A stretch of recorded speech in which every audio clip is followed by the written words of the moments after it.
নমস্কার, সবাইকে প্রণাম জানিয়ে শ্রী শ্রী স্বামী স্বরূপানন্দ পরমহংসদেবের শুভ জন্মোৎসব উপলক্ষে অখণ্ড সংহিতার সপ্তদশ খণ্ড থেকে কিছু অমৃত কথা পাঠ করে শোনাচ্ছি আমি সুলতানা চৌধুরী।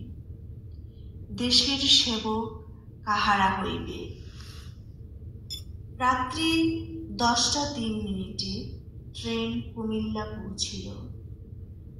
সঙ্গীয় ব্রহ্মচারীটি একজন আত্মীয়কে দেখিবার জন্য এই স্টেশনে নামিয়া গেলেন। কুমিল্লা হইতেছে জেলার সদর শহর। অনেক লোকই মামলা মকদ্দমা উপলক্ষে এখানে আসিয়া থাকে। তাহারা নামিয়া গেলে ট্রেন একেবারে ফাঁকা হইয়া গেল। শ্রী শ্রী বাবামণি কম্বল বিছাইয়া একটু ঘুমাইবার আয়োজন করিতেছে। এমন সময় একজন পূর্ণবয়স্ক যুবক আসিয়া ট্রেনে চাপিল। সে প্রশ্ন শুরু করিল। শ্রী শ্রী বাবামণি বলিলেন, এখন আর প্রশ্নের জবাব দেবার ইচ্ছা নেই। সারাটা দিন ট্রেনে বসে বসে এসেছি, আর হাজার লোকের হাজার প্রশ্নের জবাব দিয়েছি। এখন ঘুমোব। যুবক গর্জিয়া উঠিল, বলিল, কেন ঘুমোবেন? ঘুমাবার আপনার কোন অধিকার? দেশ আজ পরাধীন। ইংরেজির বুটির তলায় আমাদের মান সম্ভ্রম বিকোচ্ছে, আর আপনারা পড়ে পড়ে ঘুমোবেন? ঘুমোতে আমি দেব না। জোর করে জাগিয়ে আমি রাখবো।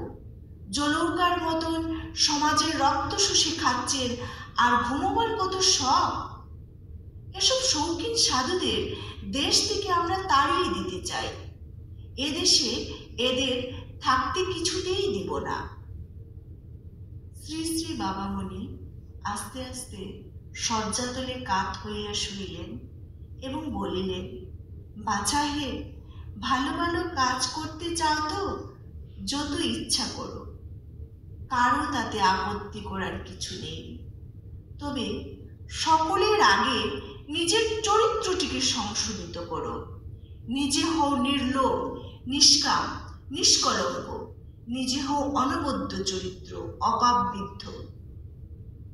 নিজের ভিতরে চরিত্রের সূর্যকে আগে জাগিয়ে তোলো। অগঠিত চরিত্র ক্ষিপ্ত একদল যুবকের দ্বারা দেশের উদ্ধার সাধন হবে, এমন কল্পনা বাতলেই শোভে। মদ, মেয়ে মানুষ, জোয়া, এই তিনটিকে একেবারে বুকের ধন, প্রাণের মালিক করে ধরে রাখবে, আর তো তোমরা সবাই দেশোদ্ধার করবে, এমন ধারণা আমার নেই। যুবক যেন ক্ষণকালের জন্য স্তব্ধ হইল। শ্রী শ্রী বাবামণি বলিতে লাগলেন, সদল বলে প্রত্যেকে তোমরা চরিত্রনিষ্ঠ হও।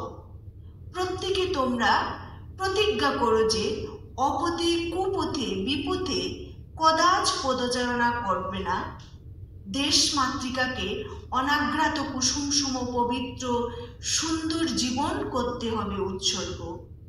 পায়খানার বিষ্ঠার হাড়িতে যে ফুলটি পড়ে গেছে, সে সুন্দর হলেও দেশ মাতৃকার পূজার অনুপযুক্ত। তাজা হলেও তার জন্ম বৃথা। আমি তো দেশের পর দেশ ফুল খুঁজেই বেড়াচ্ছি। সুন্দর ফুল, তাজা ফুল, অকলঙ্ক, শুভ্র, অমলিন ফুল। আমার মায়ের পূজা এমন ফুলেই হয়। যুবকটি এইবার উঠিয়া দাঁড়াইল, বলিল, বুঝতে পেরেছি, আপনি আমাকে আলাপ করতে দেবেন না। আপনি বাস্তবিকই অভদ্র। শ্রী শ্রী বাবামণিও উঠিয়া বসিলেন, বলিলেন, আরে শোনো শোনো, তুমি আসলে জানতে এসেছিলে আমি লোকটা কে, কোথা থেকে কোথা যাচ্ছি, কয়দিন সেখানে থাকবো, সব তোমাকে বলে দিচ্ছি, লিখে নাও। দেখো তোমার রিপোর্ট যেন ভুল না হয়। আমি অমুকখানে যাচ্ছি, অত ঘন্টা থাকবো, তারপরেই আবার অমুক স্থানে। যে কোনো জায়গায় গিয়ে আবার আমাকে প্রশ্ন করতে পারবে। তখন আমার ঘুমের এত প্রয়োজন থাকবে না যে তোমাকে পাদ্য অর্ঘ্য দিতে কুণ্ঠিত হব। তুমি কে তা আমি চিনেছি। তুমি আর যাই হও, দেশের সেবক যে নও এটা ধ্রুব, বলিয়ে শ্রী শ্রী বাবামণি শয্যাশ্রয়ে